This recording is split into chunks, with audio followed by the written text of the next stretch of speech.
In the cold silence between stars, the great cruiser Iron Blossom hung motionless near the edge of human space. Its dark hull marked with old battle scars and its corridors alive with the soft hum of alien systems, the ship belonged to the Krellin Empire, a proud race of warriors ruled by fierce and noble women. Among them stood Lyra, the youngest daughter of Empress Vora. Lyra was tall with silver skin that shimmered like moonlight. Her eyes glowed violet and her long braids were woven with small beads, each one earned in single combat. She wore sleek armor that hugged her form and carried a plasma blade at her hip. Lyra had trained since childhood to uphold Krellin honor. She had defeated dozens of challengers from her own kind, but she had never faced a human. Humans were seen by most Krellins as soft, weak creatures who relied on machines instead of muscle and spirit. Yet rumors had spread through the fleet about a lone human woman who had fought off 3 Krellin scouts. During a border skirmish, the woman had used no energy weapons, only a simple steel knife and her bare hands. She had moved like wind and struck like lightning, curious and proud. Lyra demanded to meet this human. She sent a formal challenge through the neutral zone channels within days. A small human shuttle docked with the Iron Blossom, its pilot stepping onto the Krellin deck. With calm eyes and steady steps, the human was named Claire. She stood much shorter than Lyra, with sun-browned skin, short black hair and a faded scar across her left eyebrow. She wore a plain gray jumpsuit with no armor, no weapons, and no fear. The Krellin warriors gathered in the grand dueling chamber, a vast circular room with walls of polished obsidian and a floor marked with glowing runes. Lyra stood at the center. Arms crossed, her expression unreadable. Claire walked in alone, her hands empty, her gaze locked on Lyra. The Empress herself watched from a high balcony surrounded by her elite guard. "You dare come unarmed before a Krellin champion?" Lyra said, her voice low and sharp.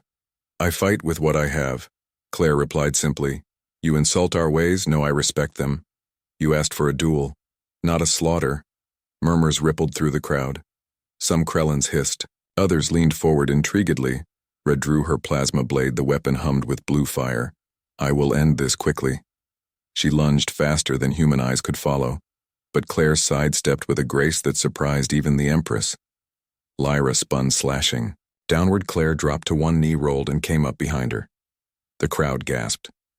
No human had ever moved like that. "You are quick," Lyra admitted, turning slowly. "But speed alone will not save you." They circled each other. Lyra struck again, this time. With a series of blinding cuts, Claire dodged 2, blocked the third with her forearm guard, made of hardened polymer hidden beneath her sleeve. Sparks flew, the impact sent her skidding back. But she did not fall. "How do you know our forms?" Lyra asked, suspicion in her tone. "I studied them," Claire said. "You broadcast your victory rites across the net. Your duels are legend even among humans. You watched use, I learnedly." Ra frowned, then smiled, a rare thing among Krellins. "You honor us by learning our ways, but you are still human. You will tire before I do." "Maybe," Claire said, "but I do not fight to win." "Then why do you fight?" "To show you we are not what you think." Lyra charged again, this time not with her blade but with her body. She tackled Claire to the ground, pinning her with one arm raised to strike. Claire did not struggle. Instead, she looked up into Lyra's violet eyes and spoke softly. "Your people see humans as weak because we do not kill for sport. We build, we heal, we protect. That is our strength." Lyra hesitated, her fist trembling above Claire's face. The chamber fell silent. Even the Empress leaned forward. "You speak like a philosopher, not a warrior. Philosophy keeps us alive. When strength fails," Lyra slowly lowered her arm and stood. She offered her hand to Claire, who took it and rose to her feet. The crowd erupted in confused whispers. But Lyra raised her voice. "This human did not seek to defeat me. She sought to teach me." "Teach you?" Empress Vora called from above. "Yes, Mother Claire showed me. That courage is not only in the strike but in the choice not to strike. She came here knowing she could die. Yet she came not to prove she was better but to prove we are not so different." The Empress studied Claire for a long moment, then nodded. "You have honor, human, more than many of my own warriors." Claire bowed slightly. "Thank you." From that day, the Krellin Empire changed its view of humanity. Trade routes opened, joint patrols formed, and stories spread of the human woman who faced a Krellin, princess and won not with violence but with truth. Lyra and Claire became unlikely friends, training together, sharing stories of their worlds. Lyra learned of Earth's oceans and mountains. Claire learned of Krellin star dances and sky temples. They never dueled again. But sometimes in the quiet hours they would spar not to win but to understand years later when a rogue faction threatened both human and Krellin colonies. It was Lyra and Claire who stood side by side on the bridge of a new ship, the Unity Spear forged from human steel and Krellin crystal. They led a mixed fleet into battle not as enemies but as allies. And when the war ended, the Empress declared a new law. Any Krellin who called humans weak would face not punishment but a lesson taught by Claire herself. Back on Earth, Claire never sought fame. She returned to her small coastal town where she taught self-defense to children and tended her garden. But every now and then a silver ship would appear in the night sky, and Lyra would step out wearing a human dress and carrying a basket of alien fruit. They would sit on the porch watching the stars, talking of peace and the strange, beautiful bond between two very different women. The galaxy watched and learned that sometimes the strongest warriors are those who choose not to fight, and that the most powerful weapons are not blades or guns but understanding and respect in the end. It was not conquest that changed the stars, but a single human woman who walked onto an alien ship with nothing but her truth and changed the heart of a warrior princess forever.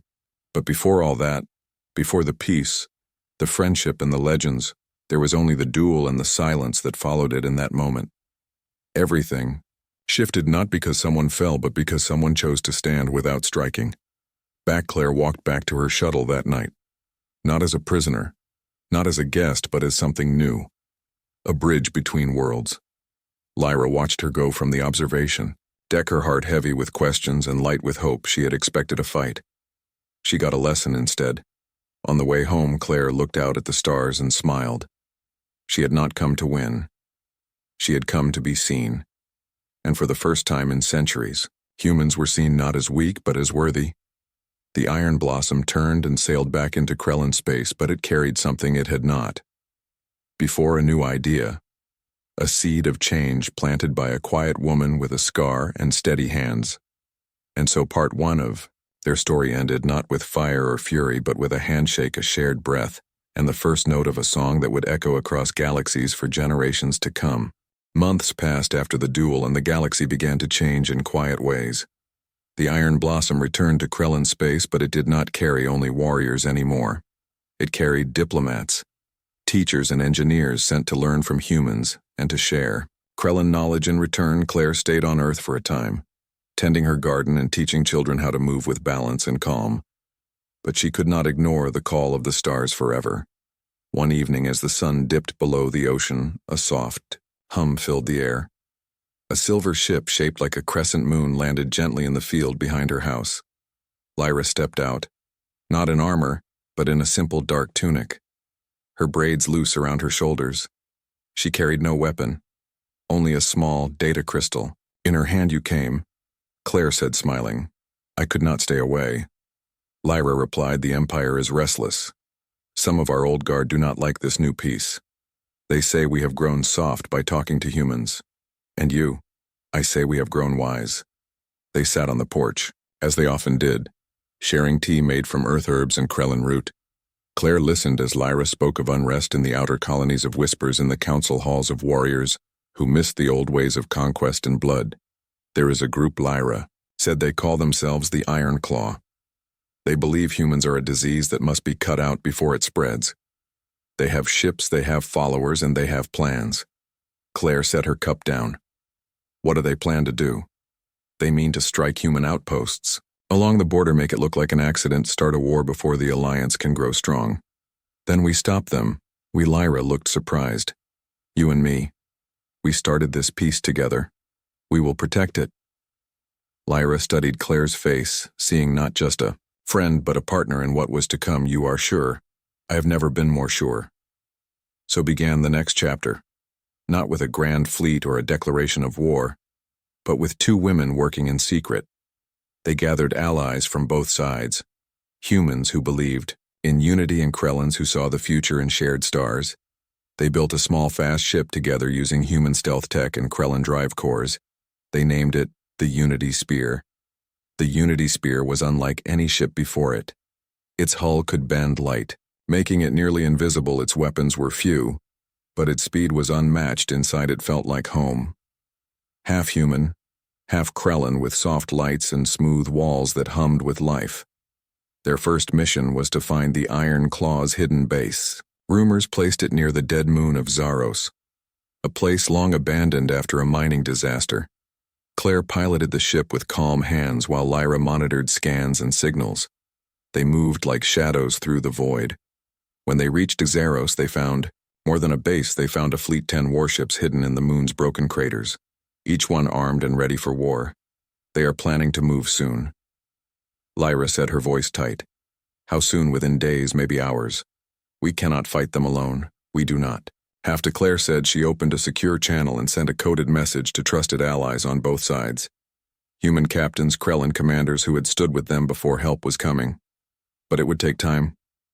So we buy time. Yes, they came up with a plan, simple and dangerous. They would sneak onto the main Iron Claw ship, disable its core, and plant false signals to make the fleet think their leader had called off the attack. It was a long shot, but it was all they had. Dressed in stolen uniforms, they boarded the enemy ship through a maintenance hatch. The corridors were dim and cold, filled with the sound of distant engines. Lyra moved like a ghost, her senses sharp. Claire followed close, her steps silent, her mind focused.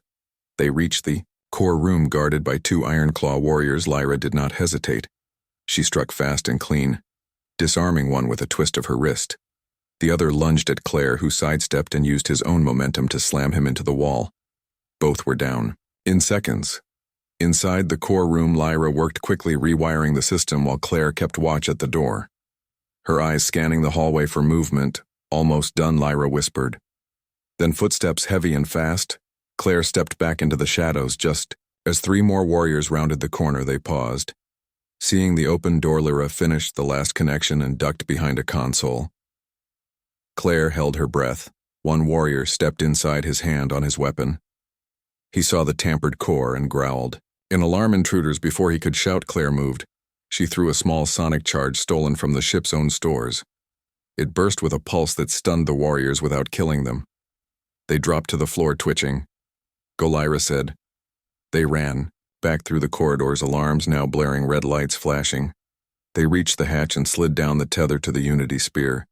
Just as enemy ships began to power up. Get us out of here, Claire said as she strapped in. Lyra pulled the ship into a sharp climb, weaving through debris and enemy fire.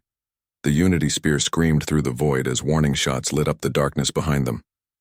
They made it to open space just as the first of their allies arrived, 3 human frigates and 2 Krellin cruisers forming a line between the Iron Claw and the border worlds. The battle that followed was short but fierce.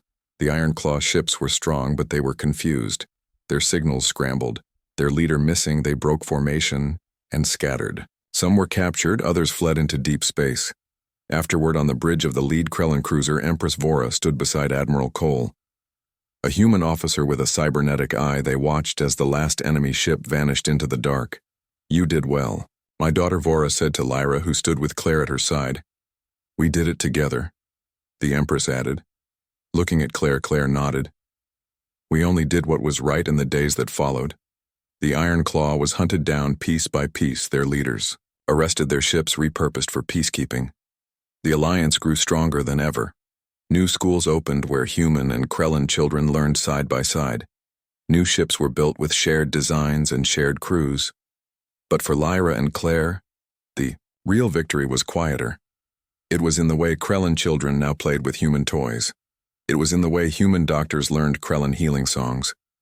It was in the letters they received from both worlds thanking them for showing that peace was possible. One night after the celebrations had faded, Lyra and Claire stood on the observation deck of the Unity Spear, looking out at a sky full of stars. Do you think it will last? Claire asked. Peace is not a thing you win once and keep forever, Lyra said. It is something you choose every day, just like we chose not to fight that first time. Claire smiled yes. They stood in silence for a long time, the stars watching over them like old friends. Later they returned to Earth, not as heroes, but as neighbors. Lyra stayed for weeks this time, learning to bake bread and walk barefoot on grass. She even tried surfing, though she fell more than she rode the waves.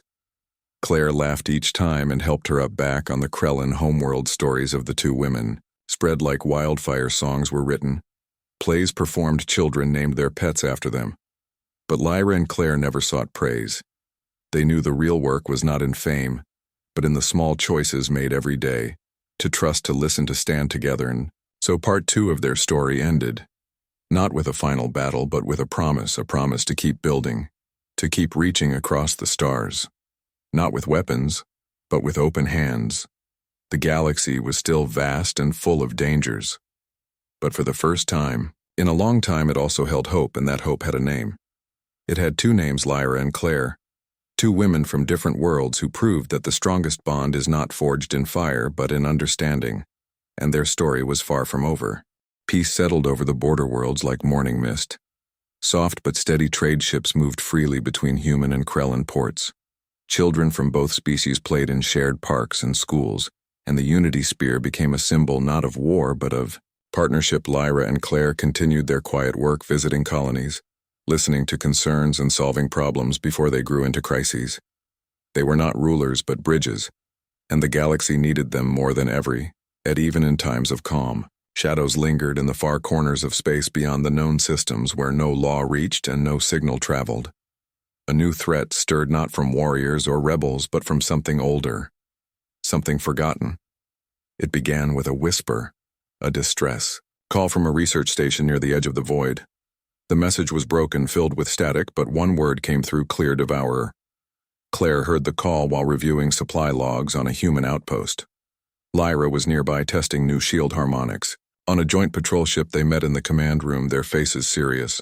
Devourer, that word means nothing in human records, Claire said. But it means something to us. Lyra replied, her voice low in Krellin myth. The Devourer is a beast from the dark. Time's a machine that eats stars. It was sealed away by our ancestors after it nearly wiped out our people. You think it is real, I did not until now. They took the Unity Spear and flew toward the source of the signal. The journey took 3 days through empty space where even the stars seemed afraid to shine when they arrived. The research station was gone. Only twisted metal and frozen debris remained. Scans showed strange energy readings deep in the asteroid field ahead, like a heartbeat, slow and ancient. We should call for backup, Claire said. And say what that a myth is, eating ships. Lyra shook her head. If this is real, we must see it first. If it is not, we waste no one's time. They moved deeper into the field. The Unity Spear's stealth systems, humming softly. Suddenly the ship shuddered as if caught in an invisible net. Alarms blared. We are being pulled. Lyra said, her hands flying over the controls. Not pulled. Claire pointed to the main screen. A massive shape emerged from the darkness. It was not a ship. It was a structure made of black metal covered in shifting patterns like living code. It had no windows, no weapons, no engines yet. It pulsed with power. The Devourer. Lyra whispered as they watched a small mining vessel drifted too close. The structure opened like a flower and swallowed it whole in seconds. Nothing remained. Not even a signal. This thing is alive. Claire said, or built to mimic life. They backed the Unity Spear away slowly, but the Devourer turned toward them as if it had eyes. It sent out a wave of energy. Not to destroy, but to scan. Shields are failing, Lyra warned. Then we run. Claire pushed the engines to full. The ship shot backward just as a tendril of dark energy lashed out where they had been. A chunk of asteroid vanished into nothing back at the nearest Alliance base. They reported what they saw, most dismissed it as a natural phenomenon or a sensor ghost. But Empress Vora listened. She called an emergency council. If the Devourer is real, it will not stop with empty stations, Lyra said. It will come for worlds, and if it is just a machine, someone built it. Claire added, and that someone might still be out there. After days of debate, the council agreed to send a small task force not to fight, but to learn. The Unity Spear would lead it with Lyra and Claire at the helm. They gathered a crew of 3 humans, 3 Krellins, all experts in ancient tech, xenolinguistics, and energy fields. Among them was a young Krellin scientist named Nira, who studied lost civilizations, and a human engineer named Dana, who could fix anything with wires and willpower. They returned to the edge of the void, this time prepared with shield enhancers, signal jammers, and data probes. Their plan was simple. Get close to scan the Devourer, learn its weakness, and leave.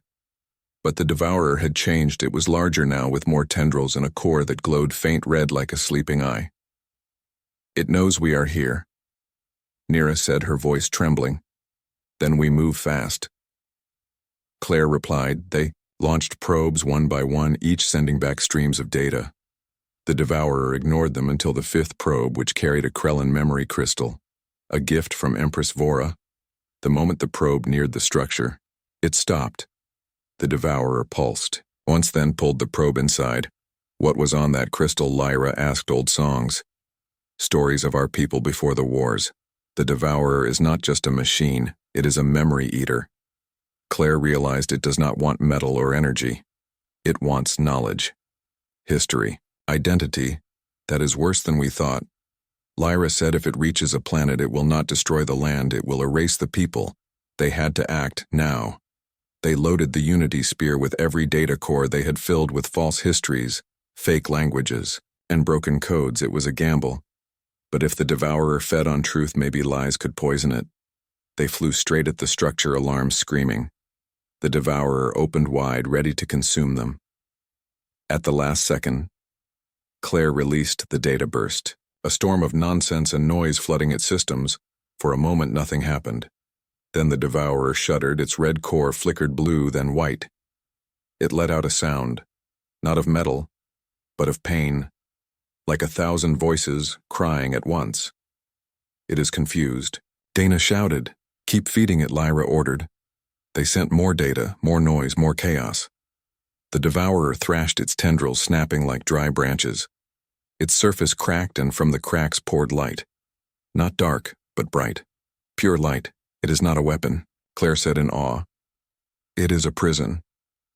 The light formed shapes, faces, voices of those it had taken. Krellin's humans, maybe others, all trapped inside waiting. We have to free them. Nira cried. But how? The core? Lyra said. If we break it, they might escape. It is too risky, Claire. We do not have a choice.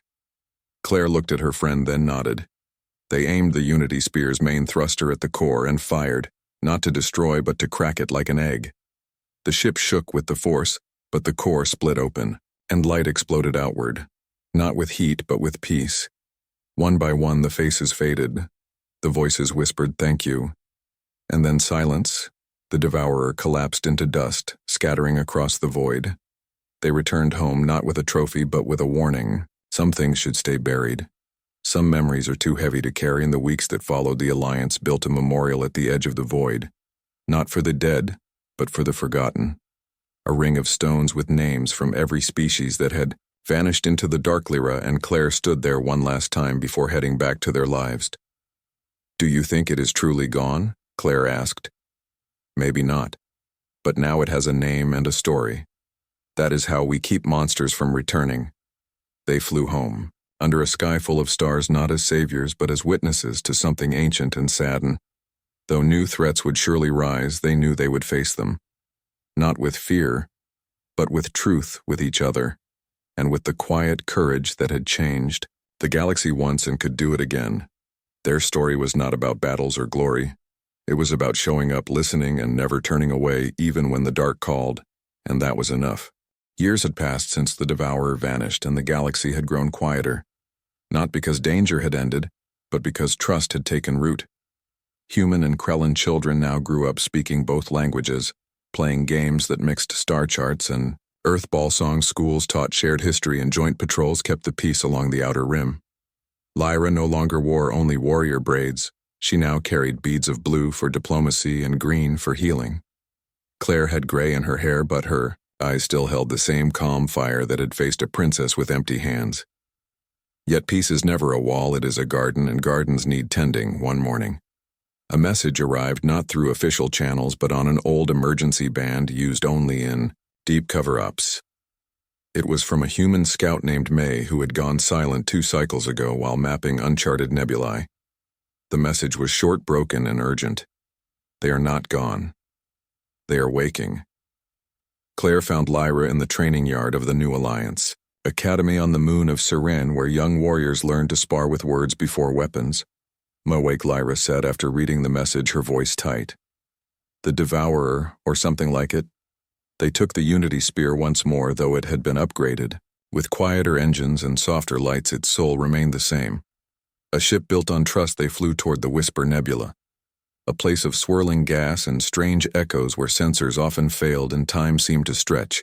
When they arrived, May's scout ship hung dead in space, its hull intact but its lights dark. No signals, no life signs. We go in quiet, Claire said. They docked and stepped inside. The air was cold but not empty. Faint hums came from the walls as if the ship itself remembered. Fear they found May in the command chair, her eyes wide open but unseeing, her hands frozen on the controls. She is alive, Lyra said, checking her pulse, but her mind is gone. Then they saw the screen still glowing with a looping image, a planet not on any map, covered in black towers that pulsed like hearts. That is where she went, Claire said, and where something woke. They brought May back to the Unity Spear and set course for the unknown world. The journey took 6 days, during which May did not speak, did not blink. She only stared as if seeing something far away. Nira, the young Krellin scientist, now a lead researcher, joined them, en route bringing data from ancient archives. She believed the towers were not buildings but nodes, part of a network older than both their species, a system designed not to rule but to remember. Remember what Lyra asked. Everything, Nira said. All knowledge, all pain, all joy stored so nothing would be lost. But who built it? No one knows. Maybe no one did. Maybe. It grew like a thought in the dark. They reached the planet under cover of the nebula's static. The Unity Spear cloaked as it entered the atmosphere below them. The black towers rose from a gray plain, silent and still. We land near the central spire, Claire said, and hope it does not see us as food. They stepped onto the surface. The ground was smooth like glass and warm to the touch. No wind, no sound, only the faint pulse from the towers. Mawake is here, May whispered suddenly, her voice raw. They turned. She stood behind them, eyes clear for the first time. What happened? May asked. You found something, Claire said gently. I found a voice, it called to me. Not in words, but in feeling. It said, it was lonely. The towers are alive, Lyra realized. Not alive like us, but aware. They moved toward the central spire. As they neared, it opened, not with force, but with invitation. A soft light spilling from its base. We go in together, Claire said. Inside the spire was not metal, but light walls of shifting color floors that formed beneath their feet. As they walked at the center, floated a sphere of pure memory, images swirling within it. Faces, places, songs, moments of joy and sorrow from 1,000 worlds. This is the heart, Nira said, awed. The voice returned, not in sound but in thought. It spoke to all of them at once. You have come back. We did not know you were waiting. Claire thought back. We waited because we feared you would forget us. Who are you? We are the Keepers, the last echo of those who came before we. Hold what was so it may be again. You took May's mind only to show her what we hold. She chose to stay awake, looked at them, tears in her eyes. It showed me my grandmother's laugh, my first sunrise on Mars, my dog running through snow. It showed me things I had forgotten, and it hurt to remember, but it was beautiful. The sphere pulsed gently. We do not wish to harm. We only wish to be known. But your presence drains minds, Lyra said.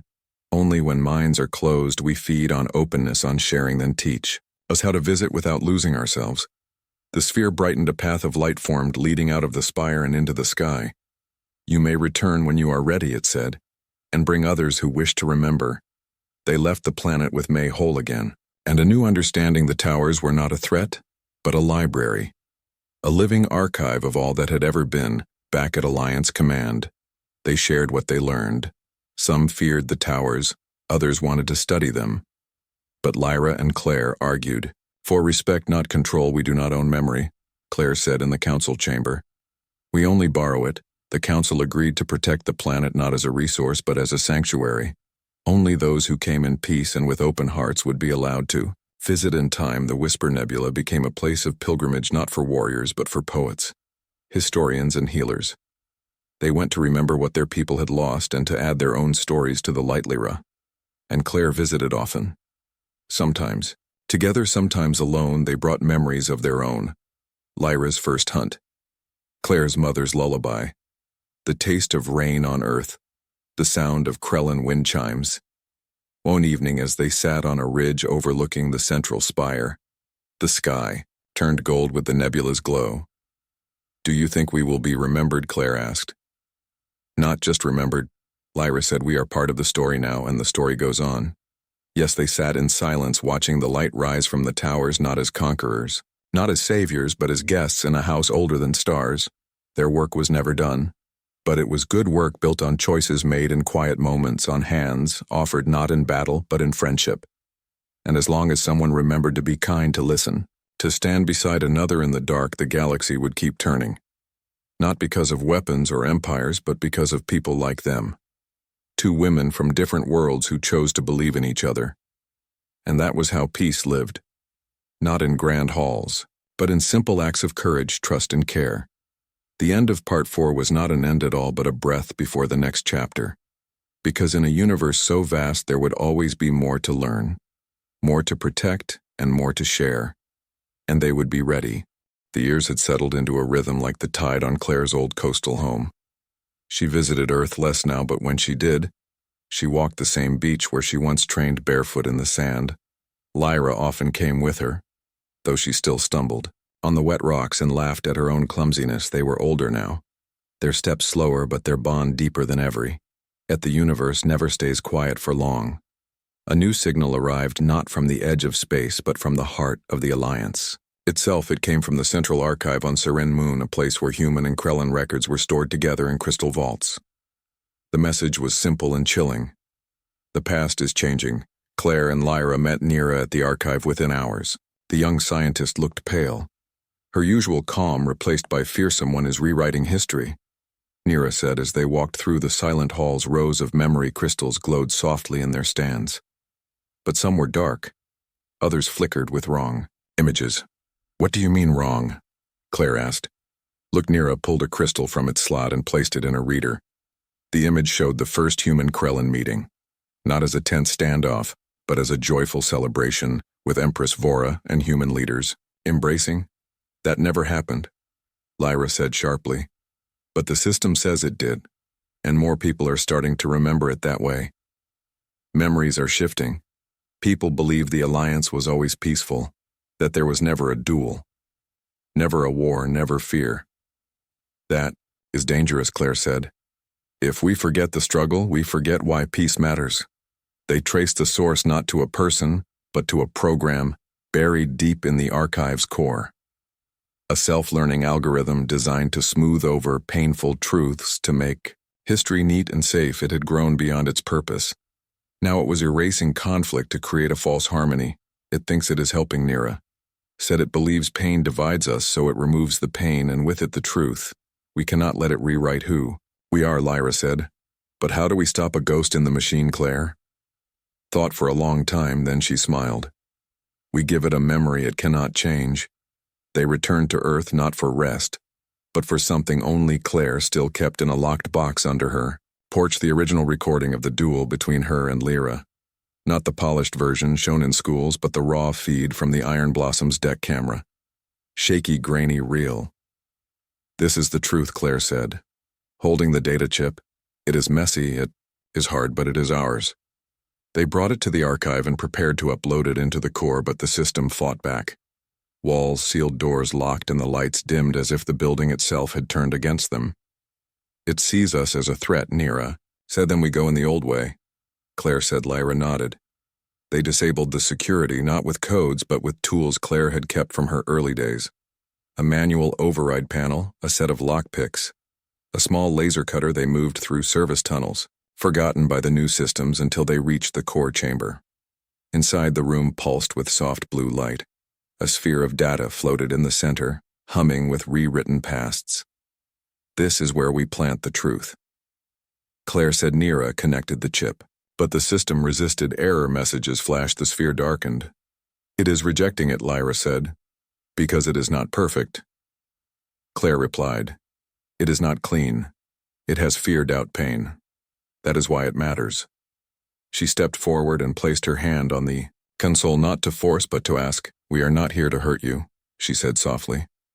We are here to remind you that peace is not the absence of conflict. It is the choice to face it together. For a moment nothing happened. Then the sphere brightened. Not with false light but with raw, honest memory. The duel played out in the chamber not as legend but as it was Claire's stumble. Lyra's hesitation. The gasps of the crowd. The silence after the final word. The system stilled. Then it accepted the memory, not as an error but as a lesson. One by one the false records faded and the true ones returned. People across the Alliance blinked as if waking from a dream. They remembered the fear, the doubt, the courage it took to reach across the divide, and the days that followed. The archive was reprogrammed not to erase pain but to honor it. Teachers spoke of the hard path to peace. Engineers built systems that preserved truth, not comfort. And children learned that heroes are not those who never fall, but those who get back up. Claire and Lyra stood once more on the observation deck of the Unity Sphere, watching the stars. Do you think it will happen again? Claire asked. Yes, Lyra said. Someone will always try to make the past pretty. But as long as we remember the real story, we can fix it. They flew back to Saren Moon, where a new exhibit had opened in the archive. It showed the unedited duel, the Iron Claw Crisis, the Devourer, the Whisper Towers, and now the Memory Crisis. Each chapter marked, not as victory but as choice. Moake visited them. There, her mind whole, her spirit strong, she had become a keeper of stories, traveling to colonies, to remind people that history is not a statue but a river, always moving, always changing, but always rooted in truth. One evening as the twin moons rose over the academy, Lyra turned to Claire. Will you stay this time for a while? Claire said. I think it is time to teach, not just with actions but with words. So Claire began to speak, not in grand halls but in small rooms, to young humans and Krellans alike. She told them of fear and doubt of standing alone on an alien deck with nothing but her truth. She told them that strength is not in never failing, but in trying again. Listened from the back of the room, her heart full. She saw not just students but the future shaped by honesty. And though they knew new storms would come, they also knew they had built something that could weather them. Not a wall but a web of trust woven from real moments, real choices, and real people. Their story was never about being perfect, it was about being present. And as long as someone chose to show up with open eyes and an open heart, the light would never go out. Part 5 ended not with a battle, but with a classroom, not with a weapon but with a voice, and in that quiet space the galaxy found its next beginning.